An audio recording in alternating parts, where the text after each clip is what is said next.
Y en periodoncia, desde el año 2017, tenemos una nueva clasificación de enfermedades periodontales. Así que lo que quisiéramos ver en sus historias es que, por lo menos en la parte periodontal, esté basado en esta nueva clasificación de enfermedades periodontales. Creo que a algunos de ustedes, no sé si les pasé el resumen de clasificación de enfermedades periodontales. Y si no lo tienen todos, a través de la delegada, ahora mismo, terminando la clase, les paso las 14 páginas más o menos que están los ítems de enfermedades periodontales. Pero, independiente de, miren este paciente, ¿cuál sería su impresión diagnóstica?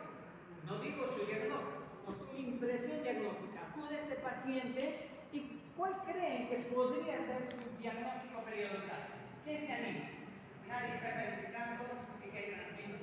¿Qué podría ser? Periodontitis. Periodontitis. ¿Alguien tiene otra posible opción? ¿Todos coinciden que es periodontitis? Miren que yo no les di ningún dato, solo les mostré la foto. Podría ser gingivitis en periodonto reducido. Tampoco di un dato adicional, pero ya cambió la impresión diagnóstica. Quienes creen que es periodontitis, ¿por qué creen que es periodontitis? Por la reabsorción, dicen algunos, por la recesión gingival, podríamos pensarlo, ¿no es cierto? ¿Y por qué podría ser gingivitis? Porque no sabemos usualmente no se puede comprobar inmovilidad. De acuerdo. Me dice, no tengo el dato de movilidad, que tal vez pudiera ser determinante. La pregunta es, ¿qué datos yo necesito para poder llegar al diagnóstico según la nueva clasificación de enfermedades periodontales? Sangrado. Sangrado. Pérdida de ósea. Profundidad de sondaje. Bol. Bolsas, está dentro de profundidad de sondaje. Necesitan Reducción de pigmento. Ok, entonces este mismo paciente, al ponerle un revelador de placas, muestra esto. ¿Hasta allí define que es gingivitis o periodontitis? No. Si les muestro las radiografías, ¿ya podrían decir que es gingivitis o periodontitis? Sí. Y este es el error que cometemos muchas veces en clínica, porque se acercan al profesor con su radiografía, ¿no? Y dicen, profe, ya conseguí mi paciente de periodontitis. ¿Acaso desde una imagen radiográfica puedo concluir el diagnóstico periodontal?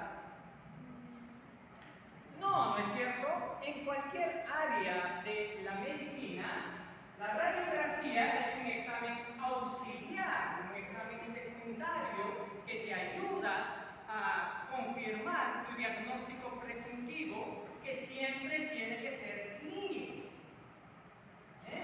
Entonces, no cometan el error que por ver una radiografía ya nos pidan el diagnóstico, ¿no es cierto?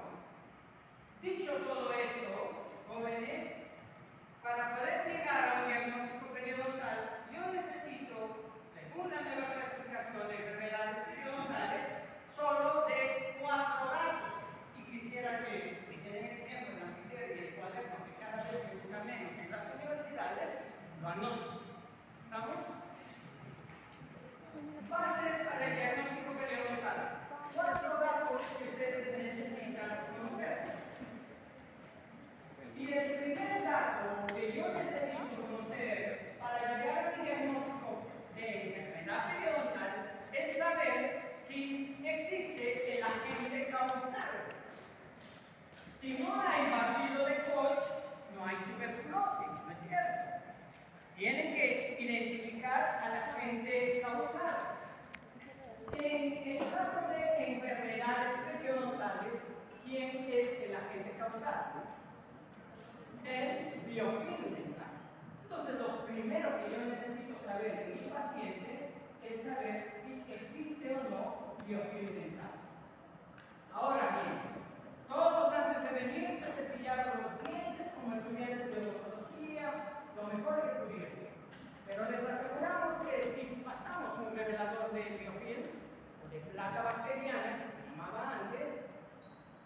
siempre vamos a encontrar un porcentaje de biofilm dental.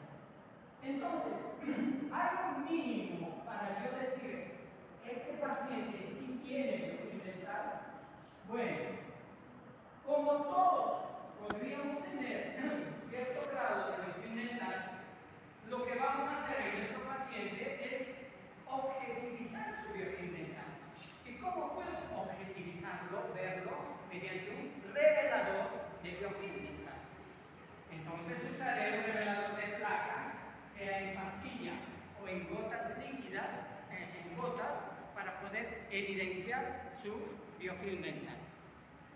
Y vamos a tomar como un porcentaje límite para decir que este paciente puede estar relacionado su enfermedad a la presencia de biofilm dental. ¿Cuánto va a ser eso? 20%. Todos se acuerdan cómo sacar el IHO, ¿cierto? Sumatoria de superficies pintadas por 100 entre el total de superficies. Si eso lo saben. Ok, entonces, si en mi diagnóstico estoy evaluando al paciente, encuentro que tiene más de 20%, digo, perfecto, este paciente sí tiene la primera causa de enfermedad periodontal. Segundo, ¿cuál es el principal signo de una gingivitis? Sangrado. No por ver aumento de volumen, yo digo, este paciente tiene gingivitis. ¿Por qué? ¿No me suicida? ¿Está abultado? No. El signo objetivo de gingivitis es sangrado. Así que mi segundo criterio para yo poder hallar un diagnóstico se llama sangrado gingival. Ahora bien, hace un momento yo les decía, pero ¿cómo decir si un paciente sangra o hay escalas de sangrado? Seguramente si ustedes buscan en los libros de los años 70 y 80, teníamos una clasificación para sangrado. Y decíamos, grado 1 si sangra una línea, grado 2 si se llena la papila, el triángulo, y así era, ¿no? Pero era nada objetivo. Hoy en día, el sangrado lo consideramos sí o no, es decir, o sangra o no sangra. Sin embargo, durante mi diagnóstico, durante la evaluación del paciente, puede ser que sumergir la sonda con demasiada fuerza, o mi sonda es de un calibre muy amplio, entonces voy a dañar la encía de mi paciente. O el récord me pedía paciente de gingivitis y le hago sangrar como sea el paciente. Es decir, pudiera, por algún motivo, sangrar esa encía. Entonces, debe haber un mínimo de sangrado para yo decir, este paciente sí tiene sangrado gingival. ¿Y cuánto será el porcentaje?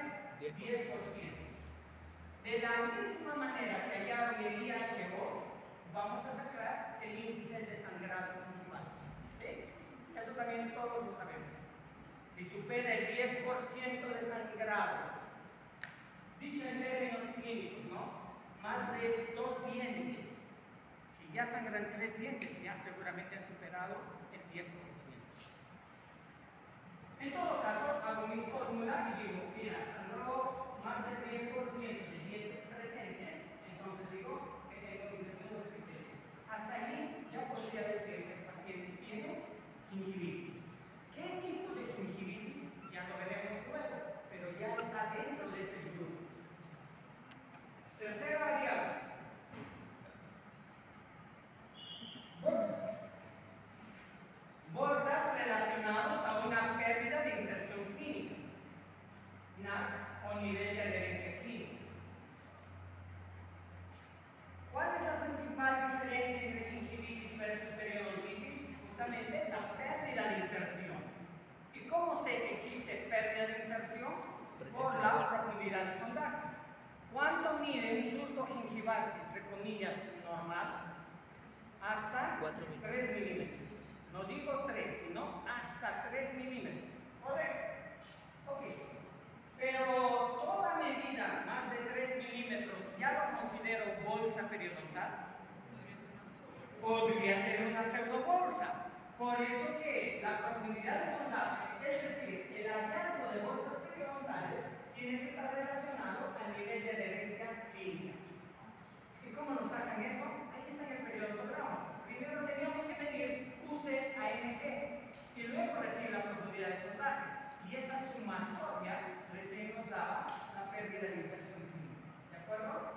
No confundan entonces a este punto bolsas con pseudobolsas. Si son bolsas verdaderas, por decirlo de un modo, ya tengo mi paciente de periodontitis. Ahora bien, encontrar una bolsa en la boca de mi paciente, una sola bolsa, ¿ya lo condena a tener periodontitis? No. No, ¿no es cierto? Tiene que haber por lo menos dos bolsas en lugares distintos, es decir, no deben ser adyacentes estas dos bolsas. Solo así diré que este paciente realmente tiene bolsas. ¿De acuerdo? Ok, estos son los tres signos clínicos que yo necesito para cualquier caso periodontal, para poder identificarlo si es salud, si es gingivitis o si es periodontitis. Y el examen auxiliar sería el cuarto criterio. Yo tengo que buscar si existe reabsorción ósea. Y la única manera sería mediante una radiografía. La radiografía ideal en periodoncia es aquella que es tomada en forma paralela, técnica paralela, o también la biopin, sobre todo en enfermedades periodontales leves. No es la panorámica, ahí yo lo puse la panorámica, pero la técnica ideal es la técnica paralela, periapicales. Bueno, si tienen tomografía, mejor, ¿cierto? Es mucho más objetivo. En fin, hasta hace algunos años, cuando veíamos una radiografía en periodoncia, lo que más nos interesaba era si la reabsorción era horizontal o vertical. ¿Por qué? Porque la clasificación anterior pedía esto. Identificar qué tipo de reabsorción tenía nuestro paciente. Hoy en día ya no es el criterio que deberíamos buscar como primera intención, sino que hoy necesitamos saber el porcentaje de reabsorción ósea. Entonces, cuando miramos una radiografía, X, otro Pérez, Pérez y Andrea, los mejores profesores teóricos y prácticos. cuando miramos una radiografía de un paciente, yo busco la zona donde hay mayor reabsorción y tomaré esa pieza dental como referencia. ¿Y qué es lo que hago en la radiografía? Supongamos que es esa molar como en la imagen. ¿Cuál es la ubicación natural de la cresta ósea, jóvenes? Anatomía. ¿Dónde dibujo la cresta ósea? ¿A la altura del luminocemente esmalte? No, ¿no es cierto? La ubicación natural de la cresta ósea está entre 1.5 a 2 milímetros a partir del luminocemente esmalte. Eso es lo natural, lo ideal. Sin embargo, mi paciente puede tener este nivel de hueso en la radiografía que yo estoy evaluando. Entonces, lo que tengo que hacer es sacar el porcentaje de pérdida ósea que tiene mi paciente. Ese dato es muy importante cuando lleguemos a diagnóstico, sobre todo de periodontitis. Sin ese dato va a ser difícil llegar al diagnóstico preciso. ¿Se entendió? Sí. Ok, si me entendieron, entonces viene el ejercicio para ustedes. No hay más que anotar, ahora solo analizar. Entonces, viene a la consulta este paciente. ¿Qué tengo que hacer? Yo no me preocupo por otros datos, solamente busco mis 4 datos que ahora he anotado. Pero resulta que este paciente viene y dice, le pongo la placa, el revelador de placa y apenas pinta 15%. Busco sangrado y no sangró paciente. Bolsas, ninguna. Pérdida de inserción, tampoco. Es decir, la encía aparentemente está en una ubicación natural. Si le tomamos radiografía, este paciente no tiene reconstrucción. ¿Cuál sería el diagnóstico de este paciente? Salud gingival. Salud periodontal. Ahora bien, cuando dan diagnóstico de salud periodontal, como también en el caso de gingivitis, tienen que poner la condición del diente. ¿En qué sentido? En periodoncia, un diente puede tener periodonto intacto, todas las condiciones ideales en el lado derecho, periodonto intacto, o puede tener periodonto reducido, es decir, que todo el periodonto esté en una posición angular. Esa es la condición del diente. Entonces, para diagnósticos de salud y de gingivitis, tengo que poner la condición. Dicho eso, ¿cuál sería el diagnóstico completo de este paciente? Salud periodontal con periodonto. Salud periodontal Con periodonto intacto. en periodonto intacto. ¿De acuerdo? Ok. ¿Listo? Pero miren ahora este otro caso. Este es un paciente de unos 50 y tantos años de edad, que es un paciente continuador, ¿no? Se debe hace mucho tiempo. Y al examen del día de hoy, el diagnóstico es del día de hoy, yo no me voy a pasar el diagnóstico anterior. El día de hoy que estamos evaluando, este paciente apenas marca 10% de IH. Cuando hacemos el índice de sangrado, apenas en una zona, en un diente sangra. Cuando buscamos bolsas periodontales, había una bolsa, es decir, una profundidad de zona de 4 milímetros. ¿Sí? El nivel de adherencia clínica, como lo ven, como es evidente, está disminuido. ¿Lo ven? ¿No es cierto? Si no pueden ver el nivel de adherencia clínica de esta manera, en la radiografía también pueden ver la reabsorción ósea y eso significa que también el periodonto está reducido. Pero bueno, aquí no necesito tomar siquiera la radiografía para saber que el nivel de adherencia está disminuido. Y en la radiografía, obviamente que hay reabsorción ósea. No me interesa por ahora si es horizontal o vertical. Por ahora, ¿eh? Con esos datos, ¿cuál sería el diagnóstico de este paciente? Salud gingival en periodonto reducido. De nuevo. Salud gingival en periodonto reducido. Ok, entonces, jóvenes, cuando van a dar el diagnóstico en periodoncia, ustedes rápidamente en la mente tienen que saber posicionarse en una de las tres columnas. O es salud, o es gingivitis, o es periodontitis. En este caso, ¿qué decimos? Que es salud. Y alguien dirá, pero ¿cómo le vas a decir salud a ese paciente? Pero es que no hay sangrado, pues para decir que es gingivitis. No hay bolsa para decir que es periodontitis, ¿de acuerdo? Entonces es salud gingival. Pero si me quedo allí en el diagnóstico de salud gingival, podría decir, es el mismo diagnóstico del caso del lado derecho. Y obviamente no es lo mismo. Por eso que tenemos que poner la condición. En este caso será salud gingival ¿Tú en no vas? periodonto Y reducido. que luego, pobre tu viejo.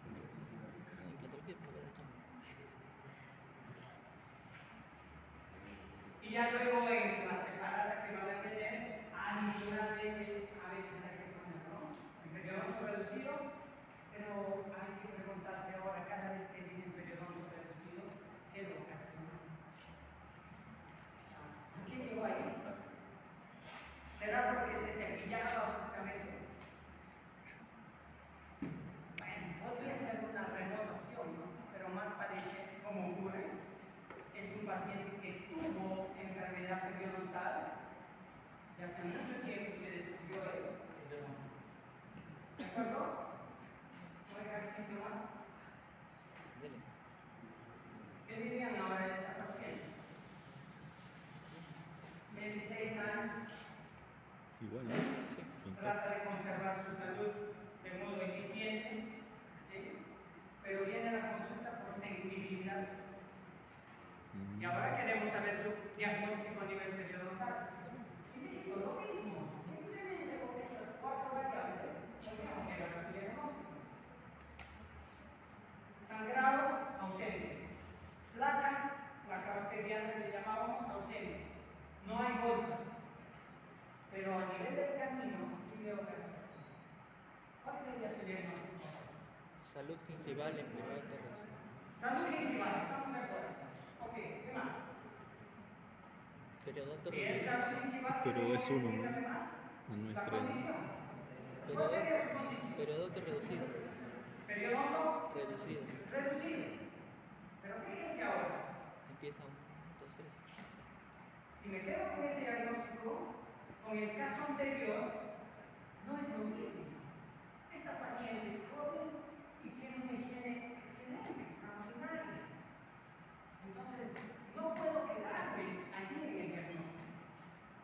Allí viene la última frase de nuestro diagnóstico. Salud gingival, el periodonto reducido, ¿no es cierto? Pero en este caso, esta paciente no tenía antecedentes de enfermedad periodontal. Entonces, su periodonto intacto, perdón, su periodonto reducido es en un paciente sin periodontitis previa. ¿Hasta ahí se entiende? Miren, que yo estoy tratando de correr porque se supone que esto es solo un repaso para el diagnóstico que todos tienen similar. Y estamos solo en gingivitis. Si alguien no está al ritmo o se pierde en alguna parte, sería bueno que repase, si no es ya tema de este ciclo. Ahora, ¿qué dirían de esta otra paciente? Miren cómo varía el cuadro. Viene esta paciente, motivo de consulta, me empezaron a sangrar, que sencillo. Sangrado. ¿Seguiré en la columna de periodonto sano? ¿De salud gingival? No. Ya no, ya he sangrado, ¿no es cierto? Por lo menos ya estoy en gingivitis, quizá periodontitis. Cuando esta paciente se le hace el índice de higiene oral, 60%, y es obvio, ¿no? Con la cantidad de biofilm que ustedes tienen.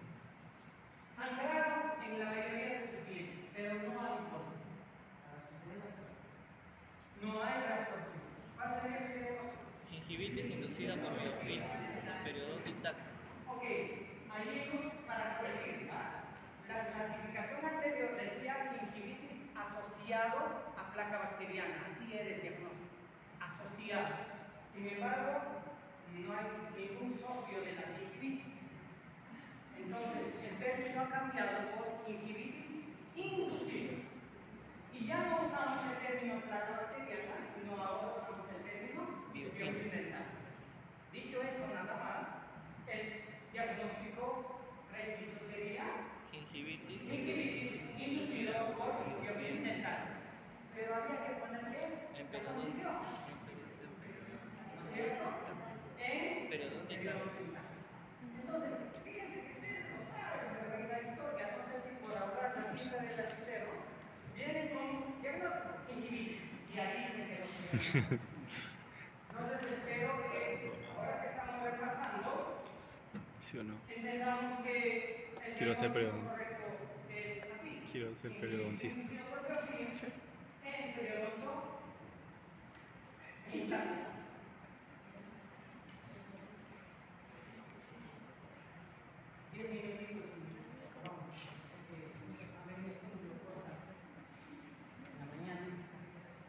Ok, pero miren ahora esta otra paciente joven que también viene porque le sangran las encías espontáneamente y lo han derivado a desestella de periodoncia porque ¿qué está pasando? Y cuando analizamos a esta paciente no tiene biofilm dental, es decir, apenas 10% en su VIH, pero aún así sangra. Y sangra espontáneamente. Generalizada. No, cerca del 40% de sus dientes están sangrando a nivel gingival. Afortunadamente no hay bolsas y tampoco reabsorción. Ahora, ¿qué diríamos de esta paciente?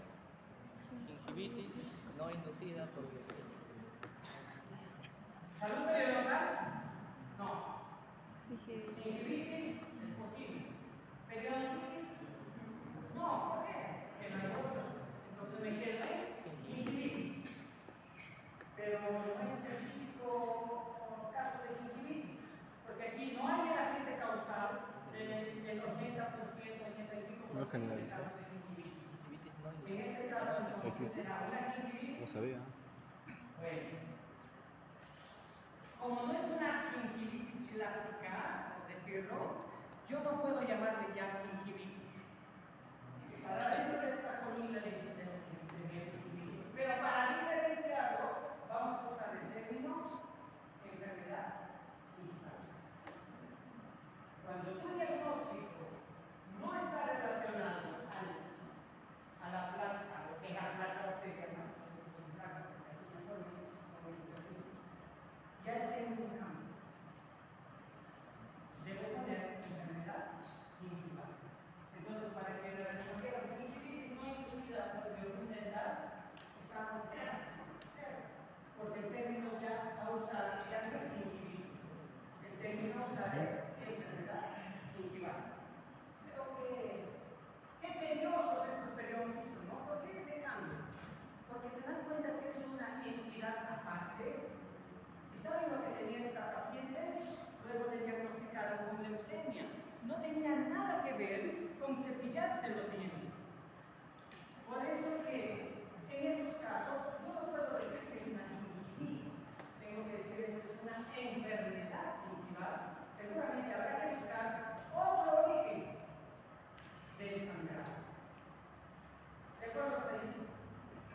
Entonces aquí ya no es ni siquiera relevante ponerse el periodonto está intacto, el periodonto está reducido, ya no es lo más relevante. Hay una condición sistémica que seguramente es lo que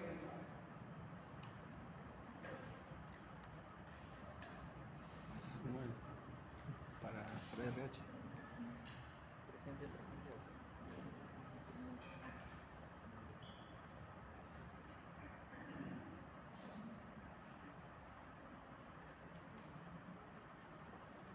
para terminar, hay otros ejercicios, ¿verdad? Pero todo está basado en esas cuatro variables, ¿no?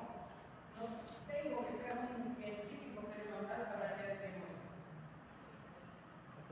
Yo creo que sí. ¿Qué dirían ahora de este paciente? Enfermedad Tiene periodontal. Tiene todo. Plaquitis. ¿Qué les hace decir que ahora sí es periodontitis? Bolsas verdaderas, ¿no? Y el sangrado también. Seguramente el segundo. Perfecto.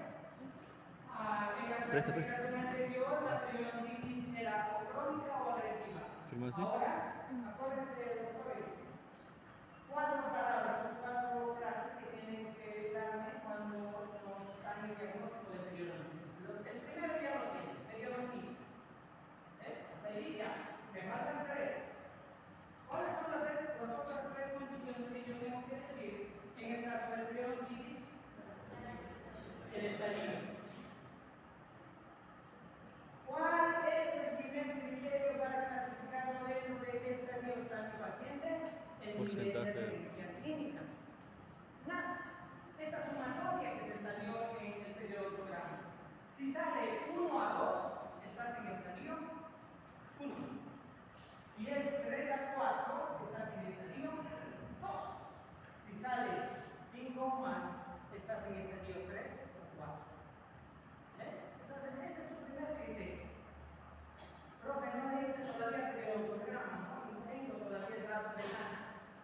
Bueno, podríamos, si ya tienes la radiografía, y ahí el porcentaje de pérdida es importante, según los tercios radiculares, te va a hacer ubicar el estadio.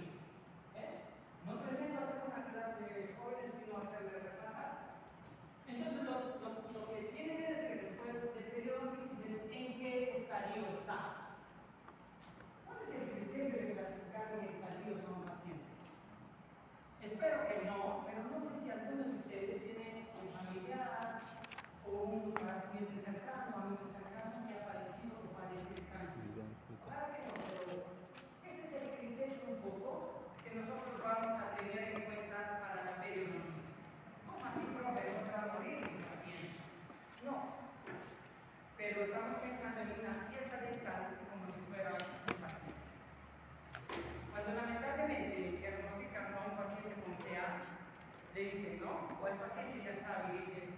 en qué estadio está. Porque el paciente sabe que si está en estadio 3 o 4, sobre todo en el 4, hay que organizar ya nuestras cosas porque no hay nada que hacer. Lo mismo, si una pieza dental, dado con el diagnóstico de periodontitis, está en estadio 4, no pretendan pues regeneración ósea, huesito, membrana, y se hace gastar al paciente en algo que sé que no va a funcionar. Pero un paciente con CA en estadio 1, no hay mayor problema. Hoy en día, con la terapia y con los medicamentos que tenemos, tranquilamente, y habrán escuchado casos que han superado el cáncer. Lo mismo ocurre con una pieza dental. Una periodontitis en estadio 1, seguramente la mayoría de estadio 2, tranquilamente lo vamos a poder sostener en boca. Estadio 3, habrá que ver qué condiciones hay, hasta qué punto puedo prolongar la vida útil de ese diente. ¿Sí? Estadio 4. Y no funciona el hueso. Ahora, por eso que es importante que lo ubiquen bien, pues Ya tengo en qué tema. estadio está esa pieza, no me lo vayan a condenar cuando todavía estaba por rehabilitar ese diente. Tercer criterio para periodontitis, la ubicación. En la clasificación anterior solo teníamos dos criterios, o era localizada o era generalizada. ¿Cuál es el criterio para decir que una periodontitis es localizada o generalizada? Era si la enfermedad está presente en 30% o más. Pero ahora le he agregado un criterio que es patrón molar incisivo. Cuando yo digo que la enfermedad periodontitis estadio 3 está exclusivamente en incisivo y primera molar, no voy a ponerle localizado. Seguramente es patrón molar incisivo, patrón incisivo molar. Pero, miren que eran solo dos piezas, ¿ya? Un incisivo y una primera molar. Pero ¿qué pasaría ahora si está afectada la primera molar y una premolar? De toda la boca sobre esos dos dientes. Tiene lo mismo. Pasaría a ser localizado. ¿Estamos? Entonces, definición.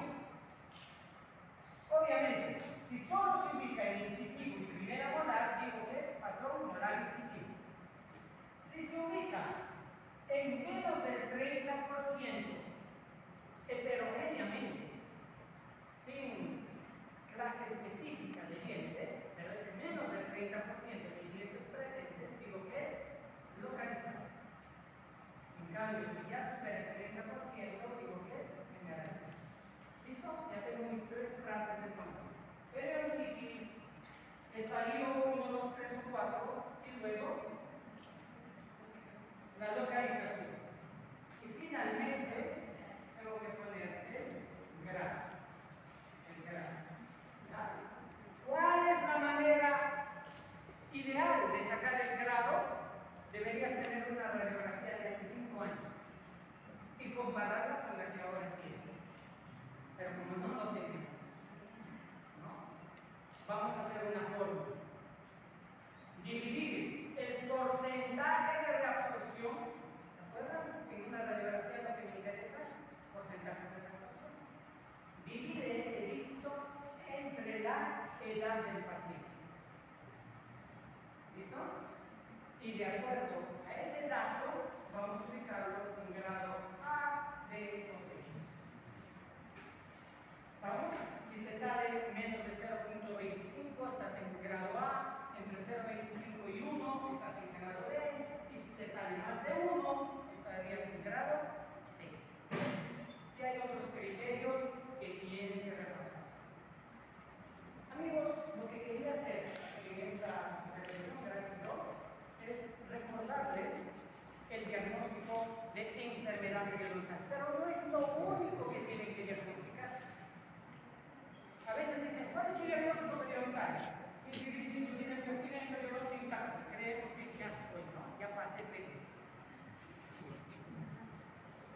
Fíjense en la clasificación de enfermedades. No me están dando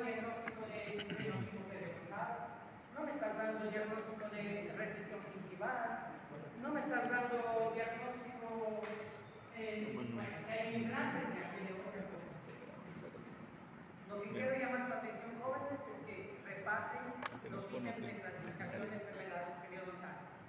En la siguiente clase vamos a hablar de justamente